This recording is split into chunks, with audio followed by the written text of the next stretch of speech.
السلام عليكم ورحمة الله وبركاته. رجعنا لكم بفيديو جديد من سلسلة العلاج في الطبيعة. طبعا احنا ان شاء الله كل يوم طبعا هي سلسلة، وكل يوم ان شاء الله راح ننزل لكم فيديو جديد من الطبيعة. وانتم اذا عندكم اختيارات او اشياء مفيدة نحكيها ونعلنها وتاخذوا اجر وحسنات، وانكم فدتوا الناس احكوا لنا. طبعا ما في مشكلة، واحنا نعمل، وكتبوا لنا تعليقات واعملوا لايك واشتراكات للقناة.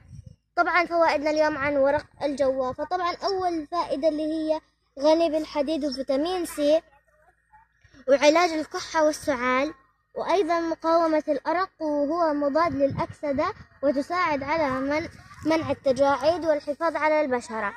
وإذا إن شاء الله فدناكم حطوا لنا لايك وشيروا الفيديو لكل أصحابكم وأصدقائكم، وعشان تدعموا الصفحة، وإن شاء الله نصير ترند. ومع السلامة والسلام عليكم.